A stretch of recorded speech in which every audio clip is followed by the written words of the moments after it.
Companhia de Teatro Heliópolis surgiu no ano 2000. No ano 2000. No ano 2000. 2000. Eu tive uma experiência de ler um texto teatral chamado A Queda para o Alto, Que foi inspirada no livro do autor transexual Anderson Rezer, né? O livro, ele narra, por meio de poesias, a vivência e a experiência que ele teve, tanto dentro como fora da antiga FEBEM. E era um romance. Só que dentro desse romance tinham muitas questões que estavam em voga naquele tempo, né? E o Miguel identificou uma potência nesse texto que tinha muito a ver com o cotidiano de Heliópolis. Porque eu entendia que aquele texto falava muito sobre a nossa realidade, sobre a questão da juventude, da violência, da desestrutura familiar, da questão sexual. É obstinado, ele é um cara assim que olha... A gente sempre fala pra ele, quando ele cisma com uma coisa, ele põe na cabeça que vai fazer, ele vai e faz. E ele decidiu que ele queria montar essa peça. Então ele foi atrás de jovens e adolescentes que estivessem interessados em fazer teatro, em participar desse projeto. A partir desse desejo, eu fui a um projeto que tinha em Heliópolis, que tinha uma coordenadora de um projeto que era da UNAS, que era de mediação de leitura e também trabalhava a questão da sexualidade com jovens. Aí juntamos aquela galera, falei com a Solange, ela topou, e aí um dia ia 5 pessoas, outro dia ia 10, outro ia 3, e aí eu vi que só eles não davam conta, só aquele grupo de jovens daquele projeto não dava conta para a gente montar a peça. Tinha horário de escola, as dificuldades de adolescentes que moram na favela. Aí eu comecei a chamar a vizinha, a colega, a amiga, o amigo, e a partir desse encontro de projeto, de jovens do projeto, de amigos, de vizinhas, a gente montou a peça A Queda para o Alto. E foi muito difícil conquistar, porque era um texto que pedia muito, um elenco muito grande. Começou com 30 adolescentes, imagina! Era impossível, quem assistisse aquele espetáculo não ser afetado com aquela história. Era muito belo, foi uma experiência. Quem passou pela companhia fazendo esse espetáculo, eu tenho certeza que não esquece. No ano 2000, a gente já estava falando de questões tão presentes, hoje em 2021, a questão da sexualidade, da identidade, e não tínhamos ainda dimensão do que significava aquela peça. Olhar para coisas que normalmente a gente não olha, né? São coisas que estão invisibilizadas, naturalizadas. E olhar para isso, ao mesmo tempo que dá dor, é algo positivo, porque você tem esse autoconhecimento, né? Tudo era novidade para esses adolescentes, inclusive para o Miguel, que na época tinha 20 anos de idade, muito jovem. Depois de toda a luta para conquistar esses jovens, adolescentes, para montar o espetáculo, conseguimos estrear. Estreamos no dia 22 de novembro de 2000. A gente apresentou ela por mais de 2 anos, em vários lugares, pela cidade, né? Por casas de cultura, circulamos por Sesc do interior e da capital, fizemos 7 capitais do Brasil. Eu costumo dizer que eu só queria montar aquela peça, né? Não tinha grandes ambições, não tinha a dimensão que ela poderia tomar e como a arte poderia, em alguma medida, transformar a vida das pessoas.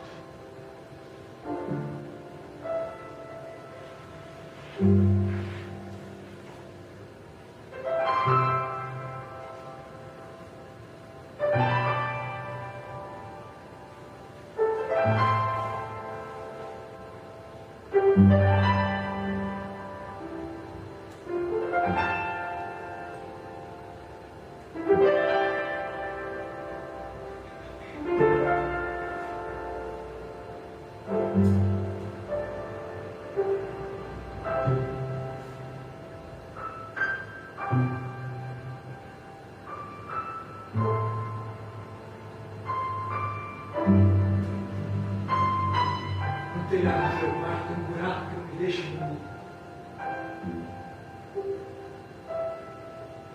através desse buraco, e o sol me invade todas as manhãs. Ele não entra mais pelas minhas janelas, porque o vizinho do lado, ele subiu mais um andar na casa dele. Tampou a vista do meu sol. Eu até podia reclamar com esse vizinho que roubou meu lado do sol. Eu até podia reclamar com ele. Se não tivesse sido eu, o pedreiro que construiu o tal lugar de cima da casa dele, e que hoje pede que o sol invada minhas janelas.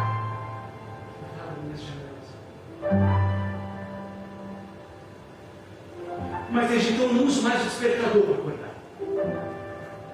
Porque eu sei que esse restinho de sol que entra pela única fresta da minha casa, ele vai me acordar. Ele dá direto à minha cama. E dependendo do quanto eu me mexo de noite, eu acordo com ele bem na minha cara. Esses são os meus melhores dias. Porque ele vem com a força de um pai. Como quem diz, levanta. Ganha um mundo que é tudo seu.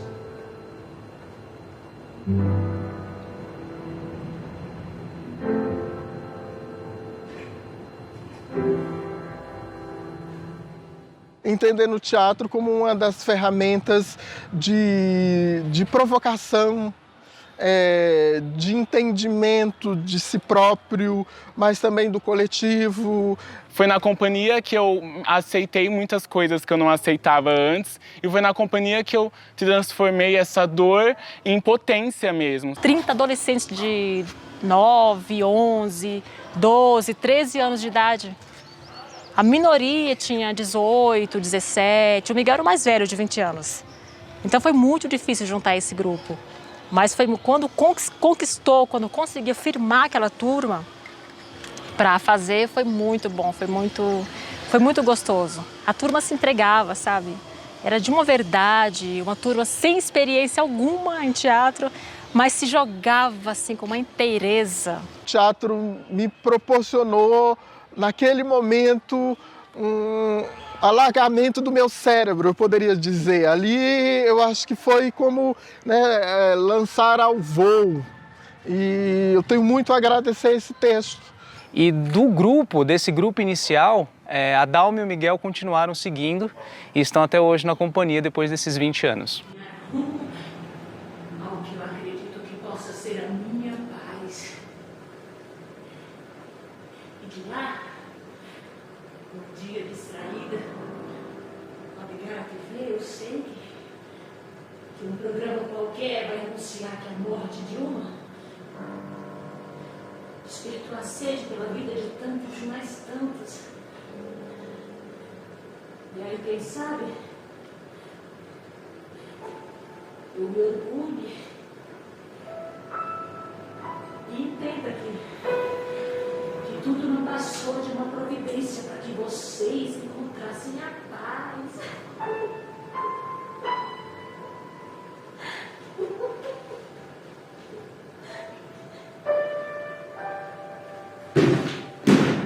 Se para vocês a minha filha é um símbolo de paz, para mim ela é só uma ausência.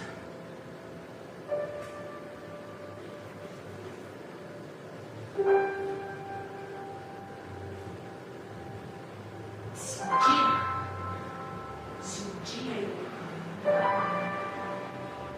eu voltar a sorrir alguma verdade, é porque talvez eu tenha aprendido a transformar.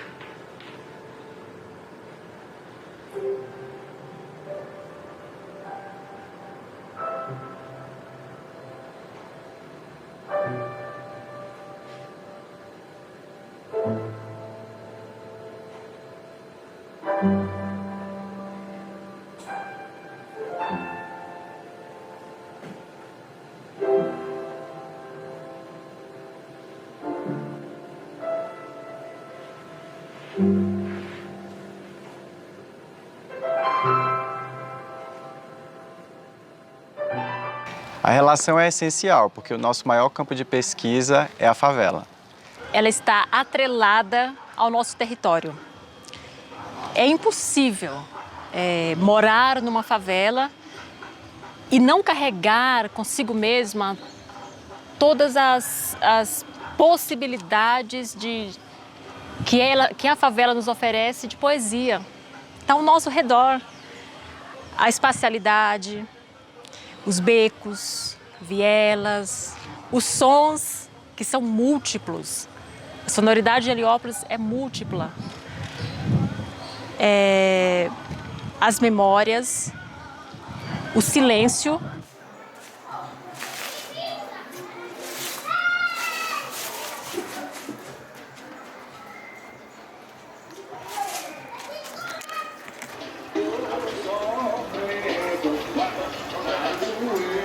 Muita humanidade, as relações, as contradições humanas dos moradores de Heliópolis, a arquitetura, todos esses elementos eles influenciam quando nós construímos ou então levamos propostas de cena, né? A gente utiliza o que tem na favela, o que a gente vê, tanto visual como a sonoridade, com os acontecimentos, o dia a dia e até mesmo o silêncio.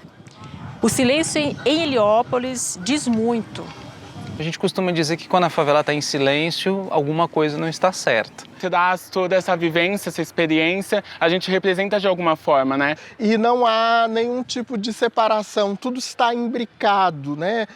Vida, arte, teatro, Heliópolis, periferia, negritude, as mulheres, está tudo imbricado, então não há cisão entre a realidade e as nossas pesquisas. Nossos filhos fizeram carinho, afetos, imperceptivelmente algumas ações ganham sutil violência. Seja pelo olhar, seja pela intensidade do gesto, pela permanência do gesto, seja por um toque no corpo do outro. Tempo dilatado, extenso, aquilo outrora afetuoso ganha matizes violentos mais sutis. Vivemos numa terra diversa, terra de mulher, de povo, de bem caído, tudo irmão, de longe,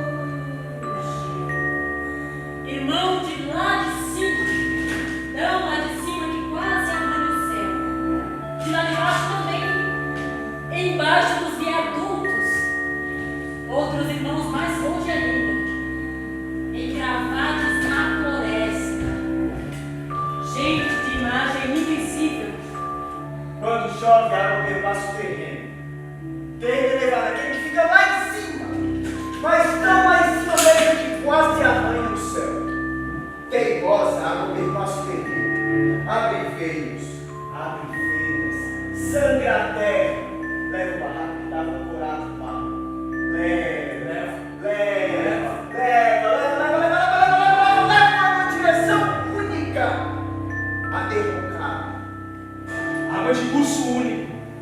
Desce debilmente água, corpos, gente, dentes, cabelo, shampoo, condicionador, pasta de dente, dentadura. Água do morro. Água que desaba nas valas, numa aldeia longínqua. Madeiras caem, despencam debilmente. Caem, despencam tabaque. Índios, pretos, pardos, mamelucos, sararás, vira-latas.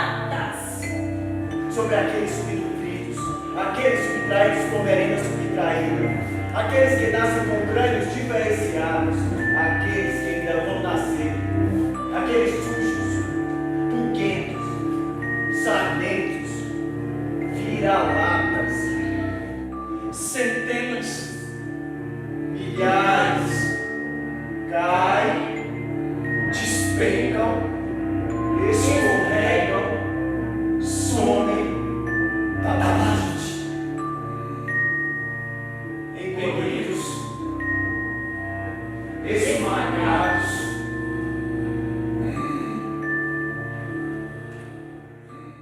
Então é um pouco desses climas, dessas suspensões que a gente tenta trazer também, além do que nós enxergamos, além do que é dito. Nós somos sujeitos sociais históricos nesse espaço.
Vem de uma realidade periférica, uma realidade de Heliópolis, mas que Heliópolis também é a sua base, o seu lastro é povoado também pela cultura do povo nordestino.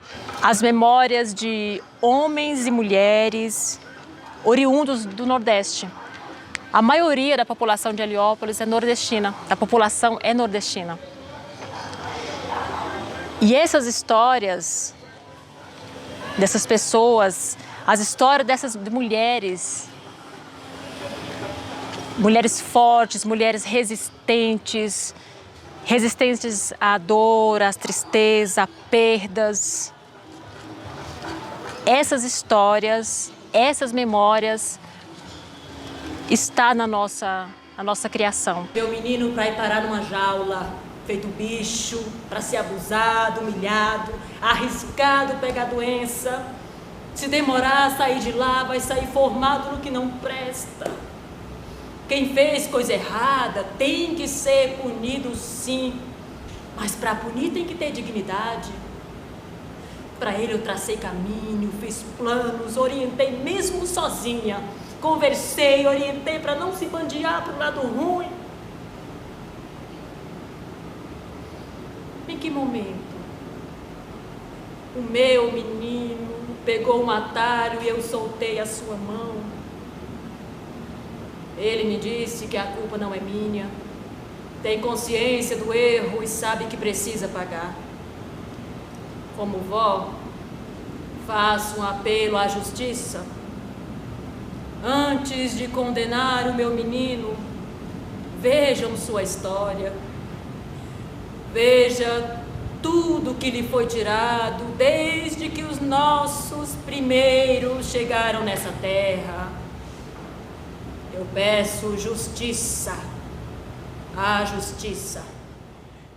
Nós como moradores, mas também como artistas, criadores, nós tentamos absorver esses conteúdos e também, além do que é visto, nós também trazemos uma pulsação que ela não é enxergada. Aquilo que não é dito em Heliópolis também nos influencia. O primeiro passo é a gente definir o tema que vamos pesquisar. Nós temos um núcleo duro, formado por 5 integrantes.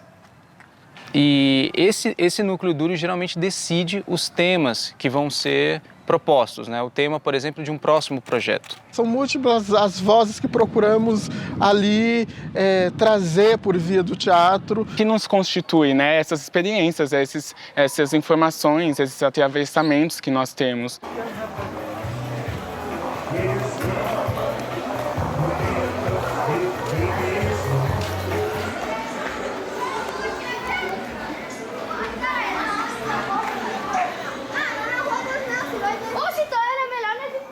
Normalmente esse tema vem de um processo anterior. Nós estamos vivenciando um processo de pesquisa e durante o processo de pesquisa que eu estou vivendo, a gente já intui o tema seguinte. A gente chama isso de efeito cebola, né? Onde um tema, ele puxa um outro, que depois puxa um outro, e vai puxando e assim por diante. A gente veio vou dar os últimos exemplos, a gente veio de Sutil Violento. Sutil Violento tratava das microviolências e as suas naturalizações. E aí a gente partiu para um outro lugar a partir desse processo, que foi injustiça, né? Que nós passamos do meio privado, das microviolências, né, naturalizadas, para que a gente consiga sobreviver nesse tempo, e passou para uma esfera pública, que é como o indivíduo também sofre as violências, como que essa história, como que as histórias são contadas apenas de um lado só e como a justiça trata, né? Aí tem as provocações teóricas, a gente estuda, lê livros, vê peças de teatros com o mesmo tema de pesquisa que estamos vivenciando, provocação de corpo, de voz, teatro épico, performatividade. A gente estuda, mergulha por um ano, geralmente nosso processo de pesquisa para a montagem do espetáculo dura um ano. A regra é olho por olho. Só um tolo espera a exceção.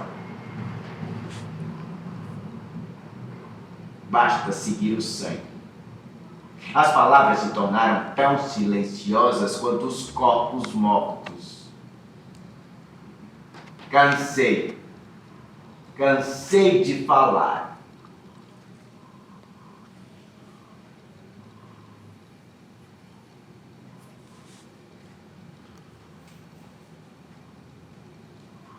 Experienciamos muitas coisas. Então nós somos, como intérpretes, como criadores, além de moradores de Heliópolis, nós também experienciamos coisas referentes ao tema que nós estamos tratando.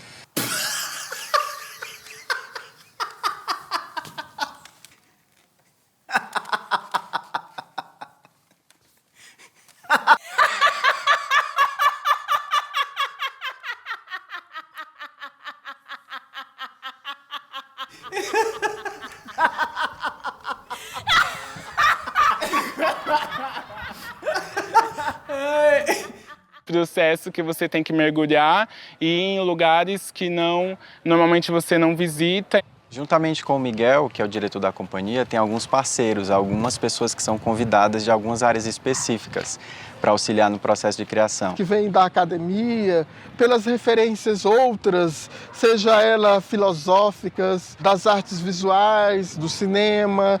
Então a ideia é sempre povoar o imaginário e traduzir essas múltiplas vozes em poesia. E aquele mergulho de vivenciar, de experienciar corpo, voz. A companhia ela tem esse ponto marcante, que é o trabalho de corpo.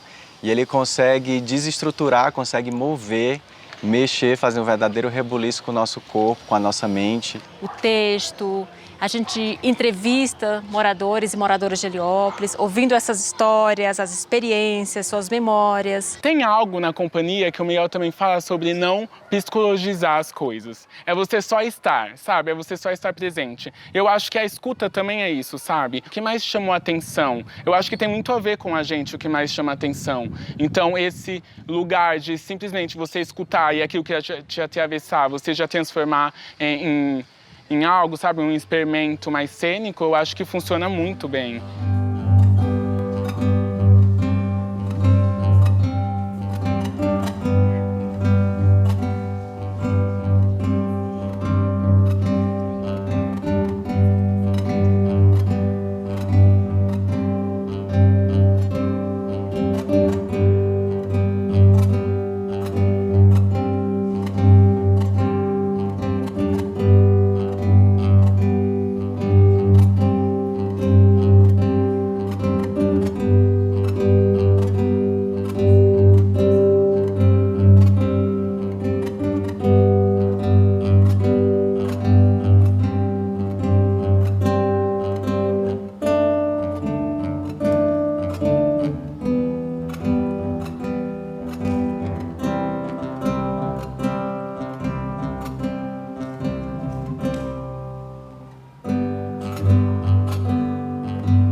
histórias profundas, repletas de tanto conhecimento e sabedoria. Todos os nossos processos são bem marcantes, porque a gente vive de verdade, assim, sabe? Como a gente vê a história que a gente leva para a cena.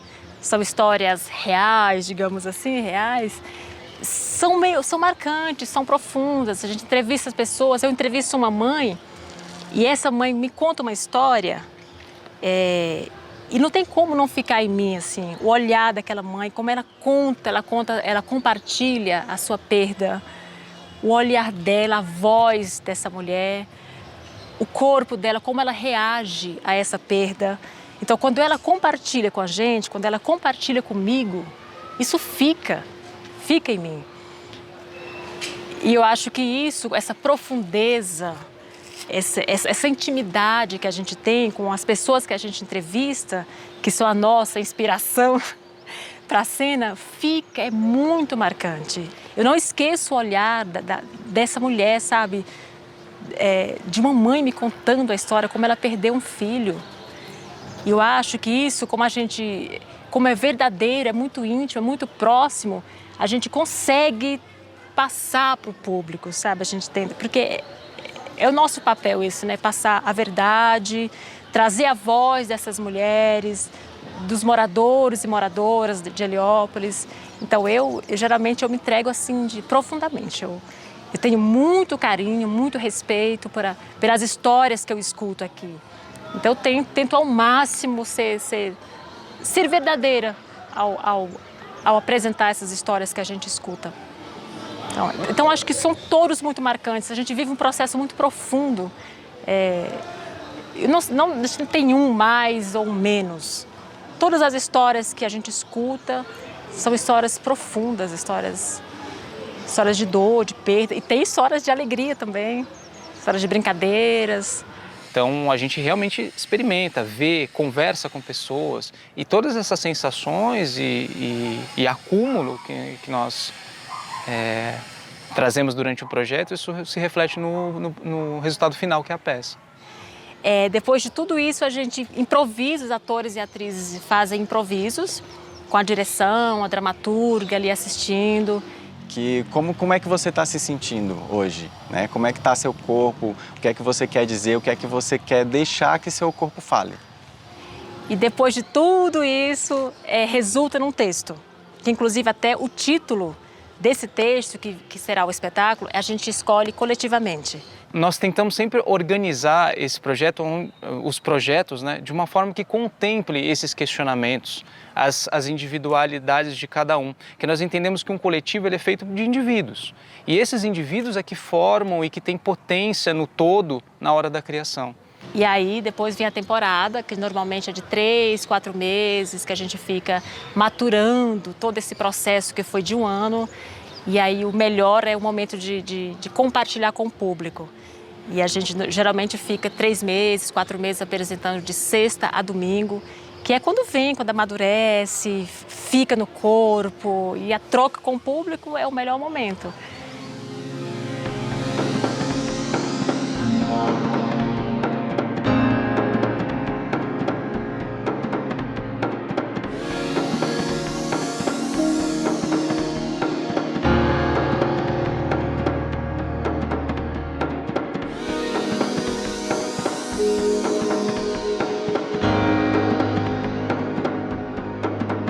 A partir da minha observação, das minhas idas ao Sesc Ipiranga, e percebi aquela casa ali na Silva Bueno fechada, e era uma casa bonita, diferente.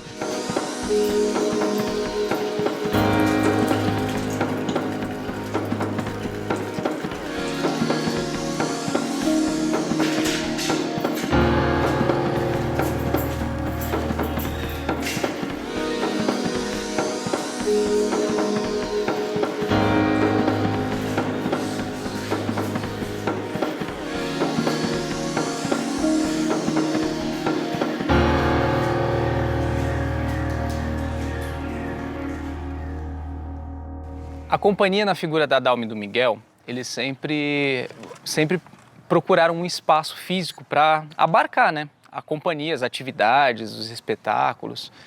E isso aqui em Heliópolis não foi possível, porque primeiro que existe uma questão de espaço físico, não existe um espaço físico do tamanho, por exemplo, como é a nossa sede hoje, né?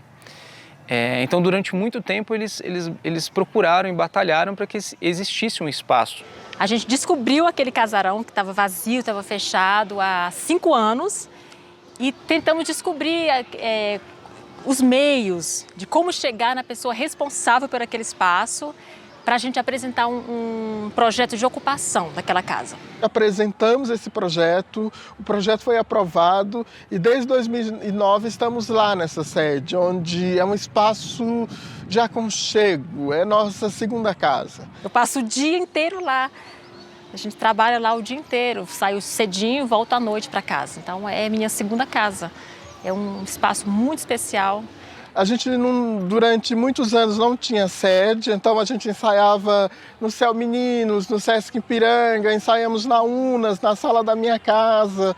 Onde tinha um espaço possível, ia procurando para ensaiar, para utilizar o espaço da melhor forma. Do mesmo modo que a companhia mergulha nas temáticas que faz, ela teve que mergulhar para encontrar esses espaços abandonados, esses espaços invisíveis. Hoje a companhia ela ocupa a sede no bairro do Ipiranga, que é um bairro vizinho de Heliópolis.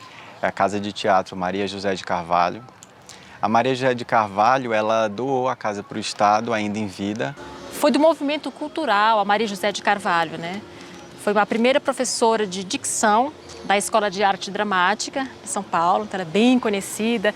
E ela mantinha nesse casarão um espaço de efervescência cultural. Ela gostava de concertos, fazia saraus, era uma pianista. Poeta, tradutora, uma multiartista. Então, em alguma medida, a companhia tenta dar conta do legado que ela deixou. A arte continua pulsando nesse espaço.